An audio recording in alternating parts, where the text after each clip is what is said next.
Welcome back to the ReaderHouse Author Roundtable. I'm Alice Stockton Rossini, and what a show we have for you today. From opera stage director to visionary executive, leading two of the largest and most complex performing art mergers of the 21st century, Philadelphia's Anthea Ewers had an amazing career. But she says she had a lot of help along the way, which inspired her to write her book, The Mentor's Gift. And I am exhausted already. I am retired, thank God. But I ran the Kimmel Center for the Performing Arts for 14 years. And with that, we managed the Kimmel Center, the Academy of Music, and we purchased what was then the Miriam Theater, now called the Miller Theater.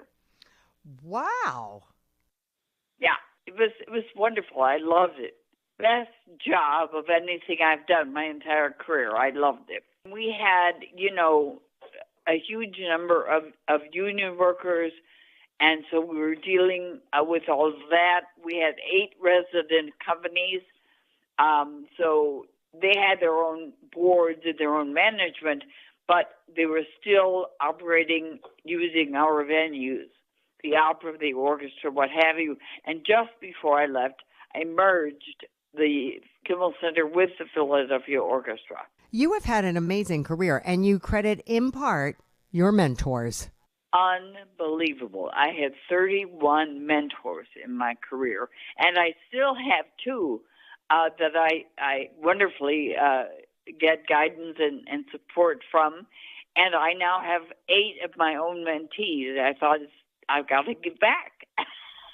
That's wonderful. And this is what your book's about. It's called The Mentor's Gift.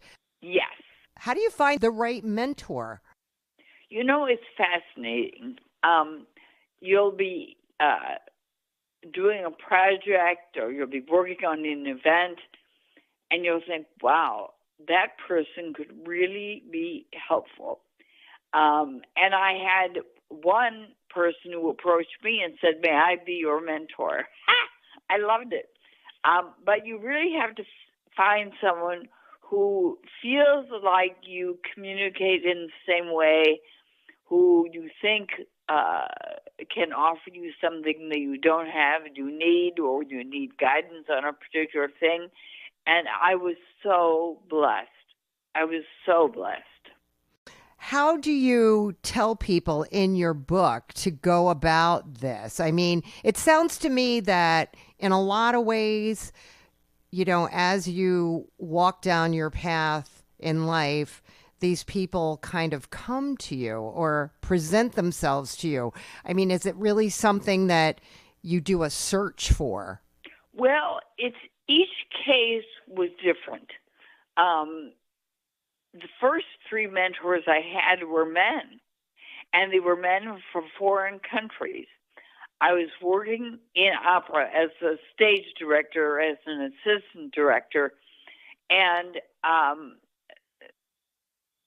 they were, one was an international opera stage director. He became my mentor for 33 years until the day he died.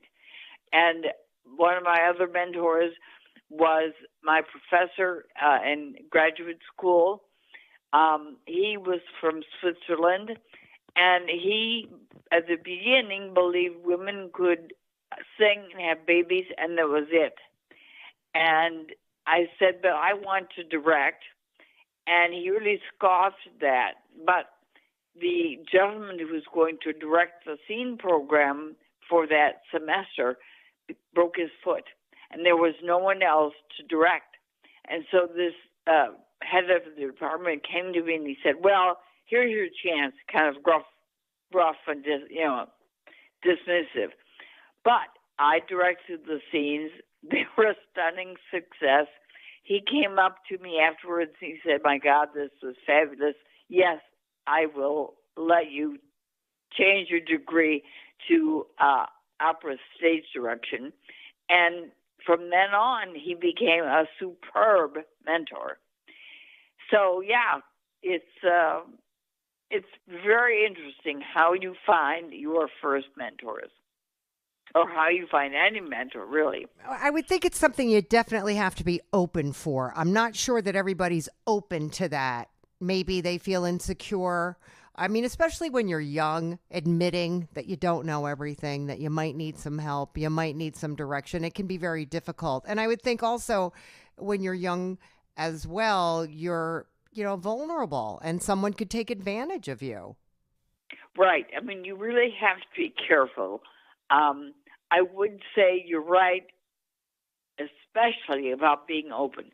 If you're not open to having guidance and input and whatever, there's no way a mentor will be even able to connect with you, much less be impactful. So in your book, is there really a process? Well, I use, as a stage director, storytelling is a major part.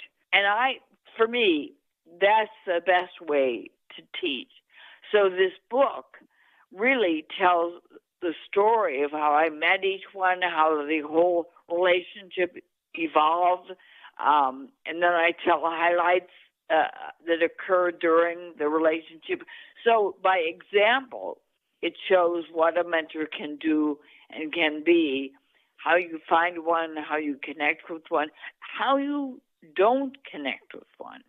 I had one mentor, lovely person, but it was just not the right fit.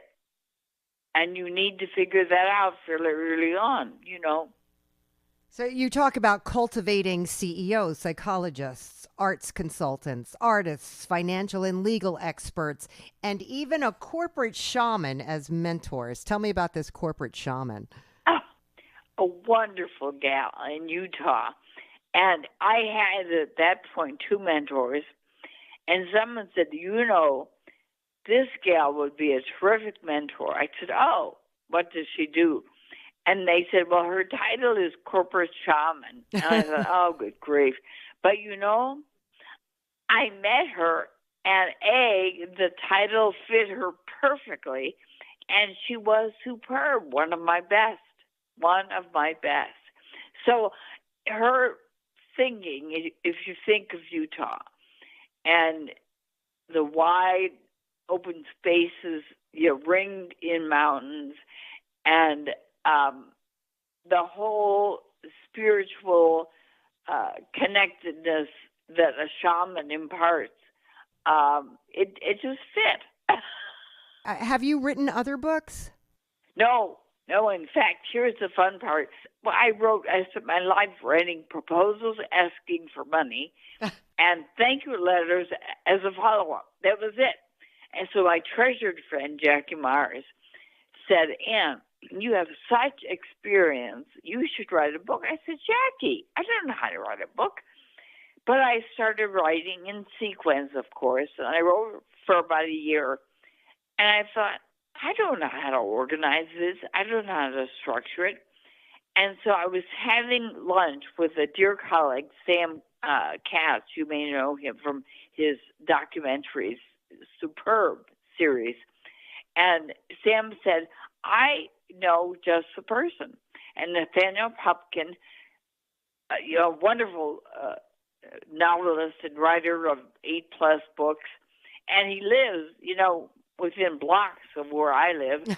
And so Sam, made the introduction by email, and Nathaniel and I got together for lunch, and he said, Ann, in the first hour, you have used the word shaman 20 times. I think that's your concept. And I thought, oh, wow. And immediately, I frankly rewrote the book with that as the concept. And it worked because I had 31 mentors. I could tell my story through each of them.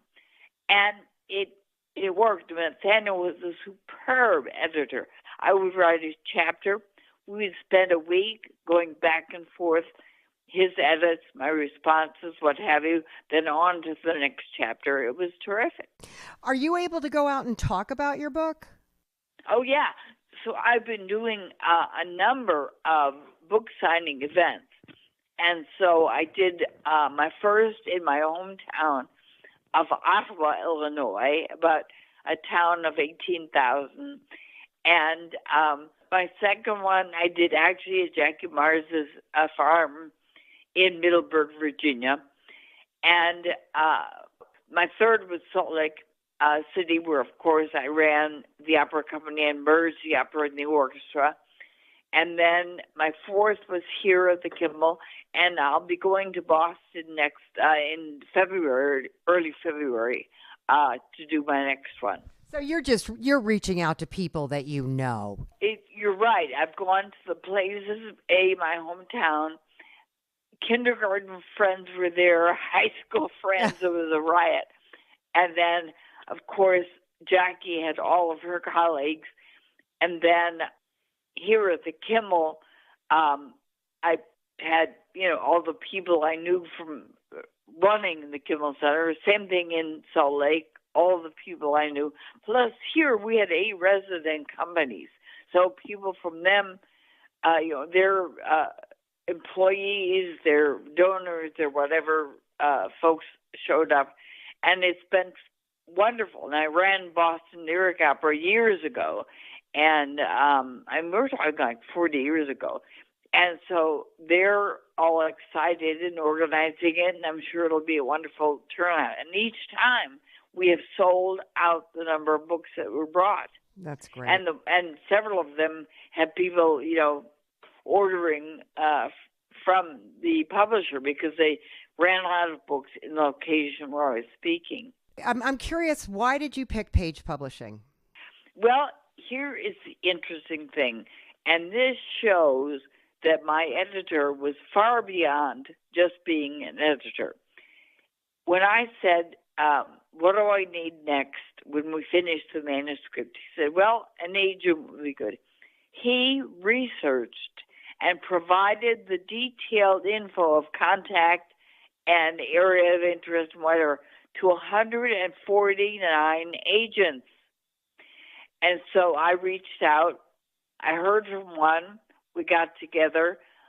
But it was interesting when I asked, they said, well, I'm way behind on my reading. And I said, oh, well, what's your timeline? And they got offended. All I was trying to do was figure out the timeline. So I thought, you know what? This is not working. And I said, Anne, we'll go straight to the publisher. So he researched and provided all the contact info for 30 publishers. I had offers from 5 publishers, Page being one of them. And one of the publishers had their editor read a bit of the book, and the person had said, well, they can take the merger of the Kimmel and the orchestra. She can do that in 2 paragraphs. And you know what? That is not the right publisher. I'm sorry. Oh, I see. Yeah. But anyway, Page was terrific in my original conversations. They've been terrific ever since. So I'm delighted with my choice. And you can do what you want. Oh, yeah. Well, and they are thrilled. They are amazed at the aggressive approach I'm taking to selling this book. I guess they're not used to that. So, but that's me. I'm going to tell you, Anne, most authors are just confounded by the process of promoting their book. They don't know what to do. They don't know where to start. What kind of advice can you give to people who go through this whole process and say, I don't know what to do next? It sounds like you reach out to everybody you know and you say, hey. Absolutely. And I have, even before the publication was finished, I had a social media expert. I can't spell social media, right? Yeah. So they would post something every 2 weeks about the book and how things were progressing. And then we started a newsletter. And the newsletter is once a month. And we're still doing the newsletter. And I am amazed at the number of people responding. I have grade school friends, high school friends responding to posts. I mean, it is huge. And so I'm thrilled. So what would your advice be? Well, I think you have to believe in your book, believe in your message, think of all the people that you know and the contacts that you have, and don't be afraid to just spread the word. I mean, ideally, you've got someone who can help you do a newsletter so that you build up the anticipation, for the book. So by the time it comes out, people are clamoring for it. You hopefully get them interested to keep following even after the book is published. And then you built up a real coterie of interested folks, Are you going to keep writing, Anne? I think so. I never knew I would love it like this. I had a blast. So I'm writing a second book about my sister who sadly died of cancer 5 years ago. And again, it's not going to be something like The Mentor's Gift, but I don't care. It's for me, it's for the family, Nice. Anne C. Ewers, author of The Mentor's Gift. Thank you so much. Well, thank you. Thank you for your care and interest in new books and authors. Yay! I'll second that emotion. Yay! Andrea Minutoli and her daughter, Kate Blazewicz, a mother of 3 girls, teamed up to write Annie's Kittens, a story from Kate's childhood that had to be told. Andrea, we'll start with you. Writing's pretty much what you do now, right? I've had notes that are probably 25 years old sitting in a folder. And now that my kids are grown and I have grandkids, I just decided to start pulling out those notes. So the last 2 years, I think, I've really started to pull it together and try to make something of all those notes I wrote. How many books you got in there, do you think? Well, of course, we have Annie's Kittens, but I probably have 3 or 4. 2 of them have really taken shape. The others, there's probably 10 or 20, but I have 3 or 4 that I've been working on. So I'm excited about it. So you decided to go with Annie's Kittens first? Correct. Okay. Any particular reason? Kate, I'll let you take that. I wrote this book, the original version of this book, in 3rd grade. My school had like an in-house publishing company, and it was one of our assignments. My mom loved the story of Annie's Kittens, and she has been talking about this book for 30 years, and she has edited it and rewrote it and spoken to other people about it. So I think it was just a giant focus for her to want to knock this one out first. So Annie, I feel bad for Annie because it's about a little girl and, she loves her kittens and she's allergic to them. She is. Yeah, the part that Kate... Is there any truth? Yes, that's what I was just going to tell you. Annie is me. We adopted these cats and I started getting really sick and we couldn't figure it out. And eventually, we had to find them all new homes, and it was very sad, but, rewarding to be able to, get them where they needed to be in the end. And it was just a help. Do you go into detail? I mean, Annie had to be so sad. Annie was sad. Mommy was sad because Annie was sad. But when we thought about it, we tried to figure out what can we do to help Annie make this decision on her own.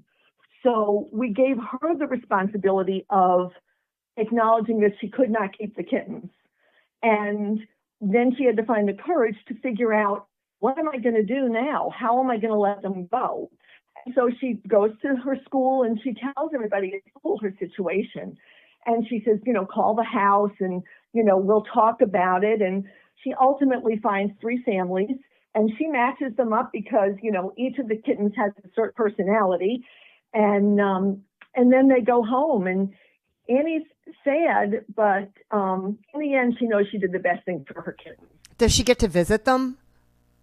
Yes, she does. As a matter of fact, she does. And the families, not in the book, but sent pictures. Yes. No. Yeah, so, like an adoption? They yes. They send you pictures? There was one family, I think, every year for Christmas sent, a picture of the cat and an update. Oh, that's adorable. How are you telling people about this? Well, we've actually we want to announce it on Facebook, and I'm waiting for our Facebook page. But we sent out our Christmas letter to our 180 friends and family, and that was the first time we really announced it, because I sort of kept it in my pocket quietly. And then Kate took the book. She took it to her children's school. Kate, I'll let you talk that one over. Oh yeah, I was so excited, and my girls were so excited that Mom and Mimi wrote a book, and so I took one to the library, and I asked if they would want one. I dropped it off, and it's just been so fun. Like the girls the other day they go to library once a week, and they can take 1 or 2 books home with them. And my daughter convinced her friend to take the book out, and when they went to get it, it was already taken out. Oh, and she came home, and she was so excited to tell me that she's wanted to take it, but she couldn't get it. I'm like, well, you don't have to. We have one at home. but I love that, she's wanted to and her friends want to. That's great. Who's doing your Facebook page? The company Page Publishing. Mm-hmm. And then I'll do on my regular Facebook and Instagram. And honestly, I have classmates from high school that I'll tell them. It's exciting. I mean, this is something that I've dreamt of doing for years and years. I would always tell the kids, grandkids, foster kids, whoever, I would always tell them stories. I'd make them up. And so this is an opportunity to actually see something come to fruition. Well, what's really sweet is that it's a mother-daughter project. My daughter has rolled her eyes. She's rolled her eyes many a time when we would try to talk about, what about this? And she'd go, that's not the cat's name. And I said, you want to change them to make them a little more endearing. My mom is much more creative and open-minded than me. I am like set in stone. What works is what works. So when she was like, well, this name would go better, I was like, but that's not the cat's name. I don't understand. But that's not who I used in the book. And I'm like pulling this original cardboard copy of this book out. But I'm like, but look, and the drawing's different. So she is definitely much more open-minded and creative to the process. What are the cats' names? What are their names? The new cats are Houdini, Marshmallow, and Zach. All right. What were the original names? They were Chrissy, Max, and Zach. Zachary, yeah. So Zach survived. We had a couple other cats. So remembering all their names were yes. But we tried to make these names match their personalities, because the one black and white cat, we named him Houdini because literally this cat would find a way to get up into the ceiling tiles in our house that we lived in. Oh, geez. And he would wander and then pop out another place. And like people would come over and we would put him in one room, close the door, and then 10 minutes later we go in another room and he's in there.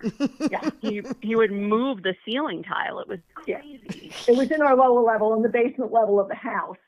And then Marshmallow was just a mushy cat. All Marshmallow wanted to do was just lay on your lap, snuggle with you, content to do anything.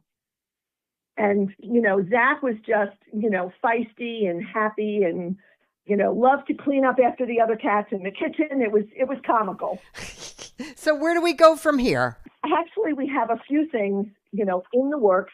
One of them is, I think on the last page of the book, it says, what do you think will happen to Annie next? Will she get a new pet? Which one will she choose? So my daughter actually did get a new pet and turned out to be allergic to that one. We're not going to tell that story, but we are going to tell the story that she did find out that she's allergic. She had milk allergies. Oh. And so that's a big topic because kids have food allergies all the time. Right. And Kate used to feel really bad when she would go somewhere and I would pack her a bag of food that she could eat. And the kids would make fun of me because it looked different. Right. It did. Of course. It did. Sweet. But we have I have other books in the work, and actually my granddaughter, Kate's daughter, gave me a great idea for a book. And that's the one that I'm working on now. And it's a great story about a little boy who's grumpy. And he doesn't like what's happening in the town that he lives in. So hopefully that one will be ready to roll soon. We'll see. Great. Andrea Minutoli and Kate Blazewicz, authors of Annie's Kittens. Thanks so much for talking to me. You are so kind. Thank you so very much. Thank you. An elementary school teacher outside of Philadelphia for more than 3 decades, Judy Macy loved her job and credits her career in part for inspiring everything she writes today, including Aiko's amazing adventures on Thanksgiving Day. This is how many books now? It is, well, I have 3 actually right now. The first one was Aiko's Amazing Adventures, and the second is Aiko's Amazing Adventures at the Beach. And the third one that was just published this fall is Aiko's Amazing Adventures on Thanksgiving Day. Have you been getting attention for your books? I have. I have through social media, and a lot of the sales were from local events, craft fairs, Lansdale Day. And the last one that I did was at Worcester Volunteer Fire Department, which is right around the corner from where I taught at Worcester Elementary School. So when they saw local author Judy Macy on my banner, they all thought, oh, there's Mrs. Macy. So I got a lot of attention that day. That's great. Sold many books, and a lot of my former parents of students I'm friends with on Facebook are buying them for their grandchildren, and that's mostly where the sales are going, from older people that are buying for their grandchildren or nieces or nephews. That it's really important for our authors to hear, the authors that are listening on the ReaderHouse Author Roundtable, because so many people say how difficult it is to get attention for your book. But it sounds like you do a lot of legwork. I do, because there's so many children's books. You can't just put them on Amazon and expect them to sell, because you have to get the word out. And I donate a lot of books to different charities or my friends that I know can't afford them, or just to get the book out there. And then they come back and they tell me how much they enjoyed it. Actually, adults enjoy the books too. Or one of my friends had their granddaughter come to the craft fair, and she was so excited that she met her first author. And she was so excited she took her books into the library class at school, and it was just a big special moment for her. And for me, it was like, no big deal. I'm just Judy Macy, but you never know how you're going to touch a life. And I think the more you do the craft shows and get the book out front, the better. Because you kind of have to do your own marketing, unless you want to spend a lot of money for other companies to do it for you. Yeah. Well, and the publisher helps, but it's not the same as you getting behind your book. I just don't think it's the same. So the name Aiko, where did that come from? Aiko, well, she was our yellow lab that we got as a puppy, and my husband and I are Grateful Dead fans from the 70s. And Aiko all day, that song. That was one of our favorite songs. So, but that was Iko. We spelled it Aiko, and that's what she's named after that song. Aiko means little love in Japanese. So tell me about this book. This first one is about Aiko and I used to go for a walk in the summertime since I had off, and a trash collector threw a treat out of his truck at us, and I didn't know what it was. And of course, Aiko ran and gobbled it up, and he would do that for a couple of weeks. And then after a while, he started going by our house and collecting trash.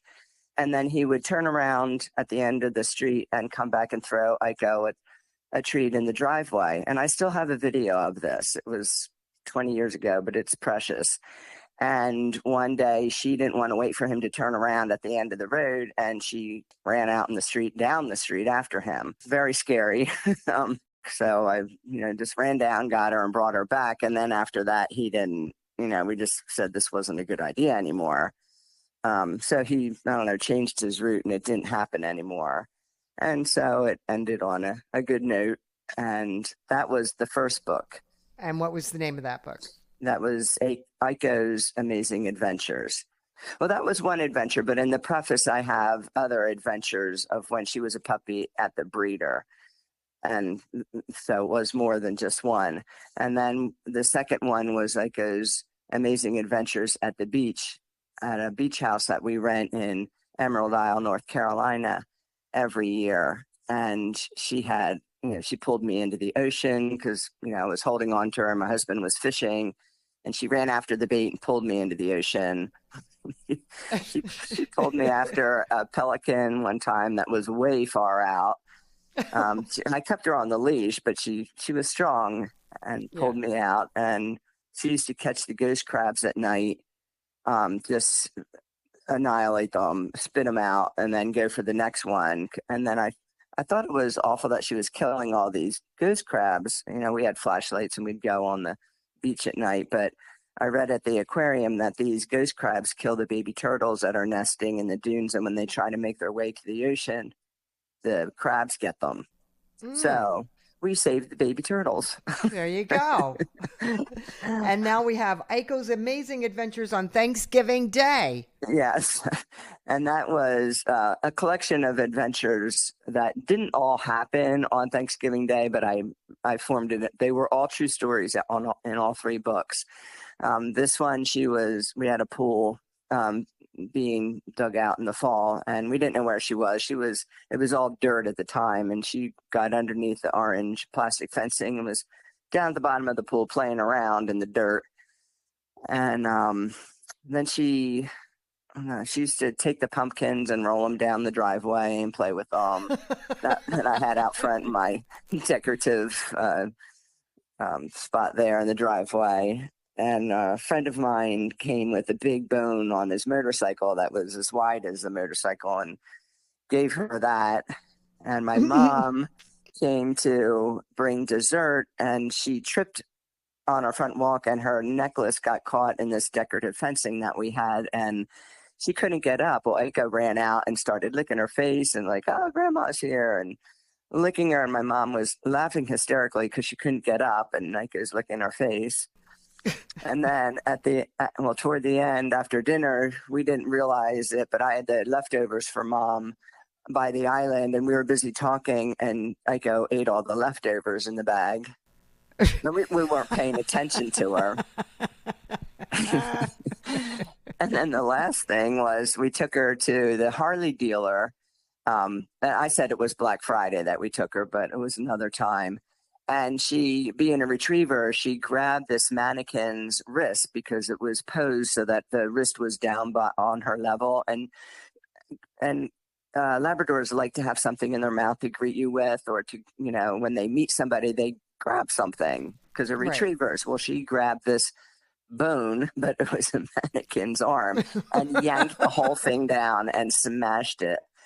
And we were just so embarrassed because, well, they're very expensive, these mannequins, and the face was just completely destroyed. And we bought my husband and I both ride Harleys, and we bought probably 3 motorcycles from them before that. So they weren't terribly upset with us, but yeah, that was the last one. Wow. You're going to keep writing, I guess. There is one. I'm thinking of one more. A lot of my fans are like, oh, when's the next one coming out? And I do have some other stories to tell, but there's other friends that are wondering when I'm going to write a book about Cassidy, a black lab that we have now that's a rescue. And we know her sister was rescued the same day, and we know her human. So they're kind of itching for a book about them. But wow. Now, while you were teaching, were you writing along the way? No, I wasn't. But Aiko always came into the classroom because the kids, whenever they got a reward party, that's the first thing they wanted was Aiko to come into the classroom. So all the kids knew Aiko over the years, like for 15 or so years. And so I didn't start writing until after I retired. But the breeder used to bring a wagon full of these puppies, black, brown, yellow, in a wagon, and she used to wheel them down the hallway. And I always wanted one of those labs, but my husband and I were scuba diving and traveling, and we just didn't think it was fair to have a dog. But that's how we got connected with the breeder, and then eventually got Iko from Annie. And that's all in the preface, too. And then once I retired, my husband started, after Iko was released, she would have been 14 years old at the time. Then he started writing some of the, he wrote a preface, but he also listed some of the adventures that we had with her. I guess it was good for his, grieving process too, to start, reliving her memories. And he started a list, and he's the one who actually encouraged me to start writing a book about her. And so I did. And then it just progressed after that. Great. What a great story, Judy. I'm looking forward to what's coming next. Judy Macy, author of Iko's Amazing Adventures on Thanksgiving Day. Thank you very much. I appreciate the opportunity to share this. A restaurant manager by night, writer by day, and now Iris Hallows is a published author. The name of her book, The Vampire and Her Element, a book you say you started writing in middle school? In middle school, it was a coping mechanism for me. What was going on? A lot of depression. We went through a lot as my family. We lost my brother, so as a coping mechanism, I turned to writing instead of harming. How many years ago was that? Oh, well, probably about 10 years ago. 10 years to have the courage to actually come out and show people my book. Wow. So tell me about it. So, I was a big Twilight fan when I was a kid. Big Twilight fan. When I was in high school, I got into the House of Night series. Very good series. Love that series. I'm actually rereading it right now, to be honest. Absolutely love it. It was just a big inspiration for me. I'm like, well, all these vampire books are, based on love. And I'm like, well, maybe I should write it in my own way. So that's exactly what I did. I wrote a book in my own way in a coping mechanism. So Serena is obviously a vampire. She's 118, but as the story goes, the beginning is she's 18 in vampire years. And she ends up falling in love with a man who doesn't do her right. And then she discovers her elemental powers. She fights off many villains throughout the book, leading up to the end of the book, which I'm actually currently in the process of probably a sequel. What kinds of circumstances does she find herself in? Oh, many. She finds herself heartbroken, learning about herself from her past life before she became a vampire, finding out her family's not actually her family, finding friends along the way who accept her for who she is and not what everyone wants her to be. She wants that the vampires and the humans to get along, and that's one thing she is dead set determined on, to make that world a better place for her and her friends. Does she know that she's half human and half vampire, or does she make that discovery in the book? She makes the discovery later in the book. She thinks she was born a vampire, raised by a vampire family. And so, one day some memories decide to arise, and she's like, wait a minute, what are these? At the beginning of the book, she's in school. She's still in high school, a school for vampires and humans. Then she moves on to her house. Then she moves on to, when her parents are fighting, well, her parents, quote unquote, are fighting, another family in the royal vampire hierarchy, and it's an issue, so she solves that problem. Then it's discovering her true parents and who her actual parents are, and people that want to take her parents away because for some reason, there's a vendetta against them. So what are you trying to get across here? My big thing is that no matter what, do what your heart tells you. Even if you've had a rough life, based on childhood experiences or even your adult life, with becoming an adult, it's hard to do things, bills, you got to work all the time. Don't discourage yourself. Find your passion and keep going. You can do it at any age. It doesn't matter if you're a teenager. It doesn't matter if you're 60 years old.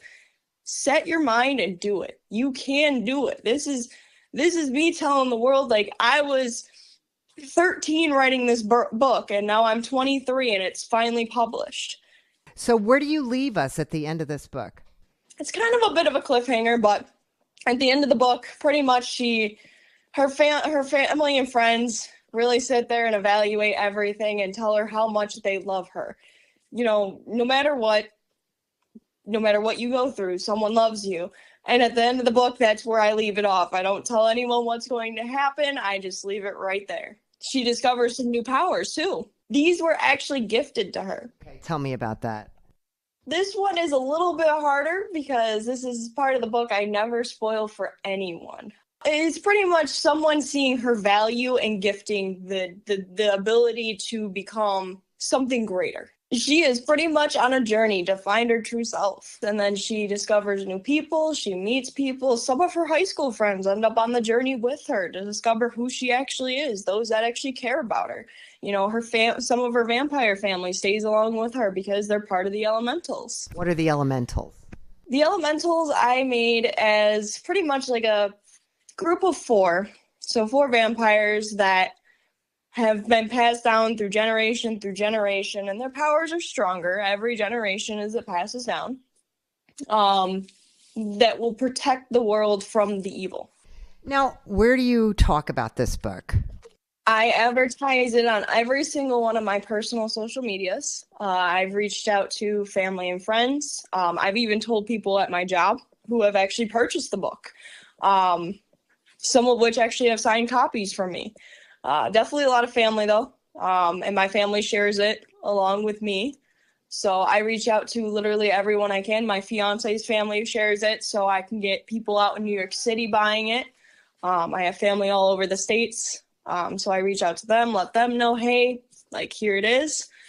There's always a link on my Facebook. I keep it posted at all times. Same thing with my Instagram and my Snapchat. Does that help? Absolutely. I've had a lot of sales. I even tell people if they would like a signed copy, you know, if they have to send me the book, they are more than welcome to send me, you know, even if we have to meet up when we're in the same state, I would love to meet up and I would sign their book. Even my family from other states wants me to ship it. I said, absolutely sign it and ship it back to you. And then people have taken pictures of the books they received and then posted it on their Facebooks. So I always try to communicate, reach out to everyone. Anyone who reaches out to me about my book, I always reply within a day. Do you talk about how this book helped you deal with your grief? Oh, absolutely. When I was a kid, I battled with severe depression.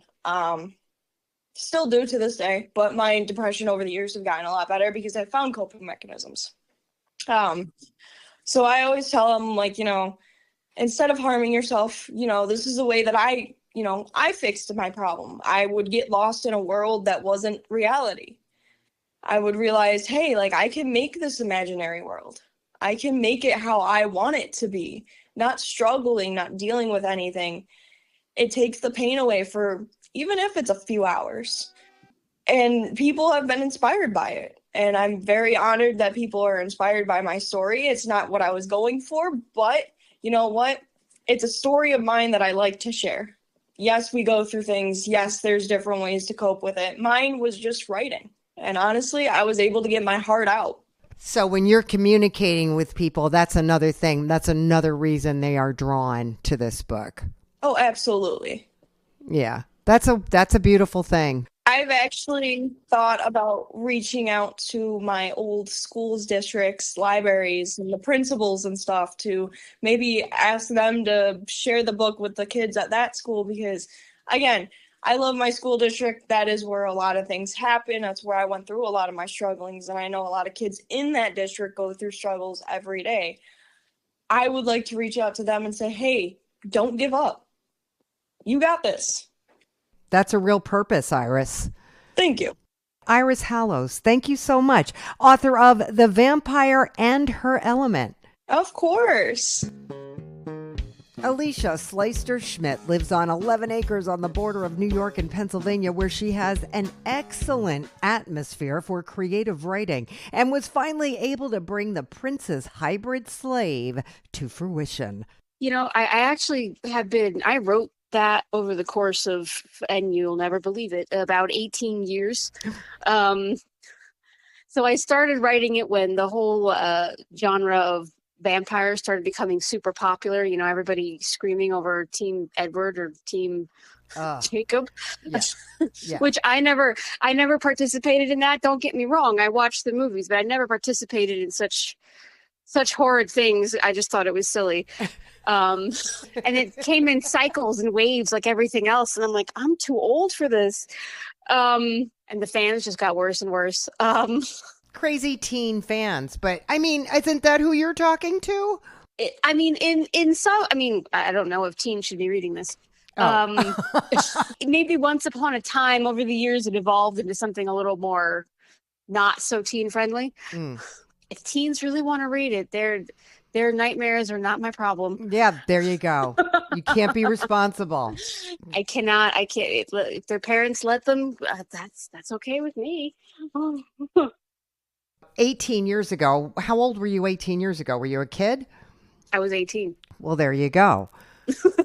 So where did this come from? You weren't a sex slave, that's for sure, right? I was not. No, I was not. Oh, man. And I wouldn't have bothered going to college. Probably would have made more money, I would have. I'd be rich by now. Yeah. I don't. I have a very visual brain, which I would think most authors do. But ideas just sort of pop in my head, and I was like, you know what? I'm 18. Why don't I make her my age and throw a little bit of funk on it? Okay. To be honest, it was so long ago at this point. I think I was just looking to write a story that could incorporate the themes in culture that were popular. Okay. And a little bit of vampire, a little bit of werewolf, a little bit of, what else can I throw in there to make it interesting? Kind of a thought process. And I fleshed it out over years and years, and this is what we came up with. Well, I mean, why was her fate to forever be a slave? Because she was human. Humans in that world were slaves to vampires. So I think, over the years, it kind of became, humans in this world can be, if they choose, slaves to anything they choose. So she becomes a slave to a vampire. Yes. She was bought at auction. That was just the rule. Like 18 years old, if you're a human female slave, that's where, that's kind of where your life goes, whether you stay in the same place or you move locations. She so happened to stay in the same place. Okay. She was a young woman who was basically captured at a very young age by vampires who were wiping out human nobility because they wanted to be the top of the food chain. And she ended up being sold to the highest noble family. And there were a lot of, when she turns 18, she already knows the rumors of the prince, and she knows that people disappear very easily in his home. Women disappear easily in his home. And she ended up he saw her once when she was doing her duties in his room by accident at the wrong time. He saw her once and he decided he wanted her while he had another woman in his bed. Nice guy. Why is the title The Prince's Hybrid Slave? Because there's a lot about herself that she doesn't know that she ends up discovering, and he helps her do that while she has to fight her way through vampire society, an evil brother, and another person who is still trying to wipe out whatever humans and anything else he deems not worthy off the planet. Does she figure everything out at the end? She does. She figures everything out, and there's more people that she meets, and they help her figure out who she is too. She finds out that she was from the last of the human nobility, and she finds out that she actually has a brother, and she has an uncle, and she has, all these people to kind of help her figure out where her place is. And she's a hybrid. She is. She gets poisoned by somebody very angry. And the only way to save her is to turn her into a vampire. How are you drawing attention to your book? Are you using social media? My publisher has actually been the one doing most of the plugging for my book because I personally don't use social media. And I haven't for quite a few years now. I find it more peaceful. My husband has never had social media. But the problem is when you're trying to get a book out, people go to craft fairs, they go to libraries, coffee houses. The publisher actually sent me complimentary copies, 10 a piece for each book, and I've actually distributed just about all of them. My neighbors have a set. I'm pretty sure my in-laws downloaded it because you can get it on Kindle too. Okay. And I mean, I know they're in Barnes and Noble, and they're on Google, their Google Play, and they're on iTunes. And I mean, I've already given one other interview. I mean, out here, to be fair, the closest like town is like 30 minutes, and there isn't much there. Okay. Because I really do live in the middle, like I live in the woods. I'm looking at my pond that's freezing over right now. So there's just nothing here. Are you going to stick with this genre? I actually have another book I'm not finished with it, but it is another werewolf book. But I have other genres that I'm currently working on as well. Okay, so you're just going to keep on writing. Yep. And publishing. Yep. And hoping that somebody finds you. Somebody will. To be honest, I'm one kind of not super for the spotlight. That's why I live in the woods. But I mean, I've given my book out, and I've actually my neighbors have given me rave reviews about it. And I know they've shared it because they have kids. So I know they have children that are like about my husband and my age, so like mid-30s, maybe a little older.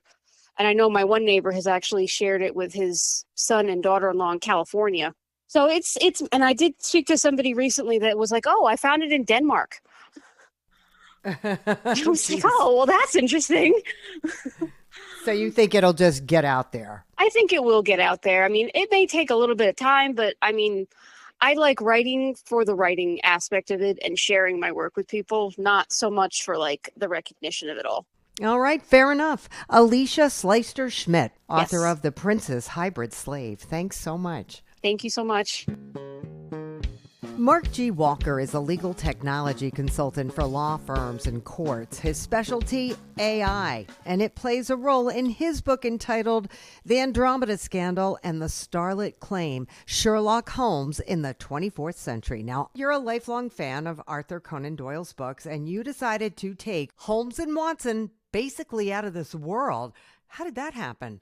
Well, as you probably know, last year, what was it, 2023 or 2024, the copyright expired on all the Sherlock Holmes works. And I had known about that and anticipated it and sort of have been taking those stories and adapting them to this futuristic setting, this sci-fi setting. So it's something that I had thought about for a long time. And then when the copyrights expired, of course, me and everyone else are sort of writing stories and movies and around all of those stories. And as it turns out, there are 67. So there's a lot of material there to adapt to this series. So now we're going with Sherlock and Watson into outer space in the Andromeda Scandal and the Starlit Claim. That's right. And it's called Sherlock Holmes in the 24th Century is the series. It's a multi-book series. This is book one. How many books altogether? This first trilogy, there are 3 books. Okay. And then there'll be, I'll adapt new stories as I have the will and time to write. So what'd you come up with? The Andromeda Scandal is about basically they're going and helping out a prominent person, and they get into it's basically a space opera, and so he does an investigation, and then the Starlit Claim is about the Andromeda Scandal is a novella.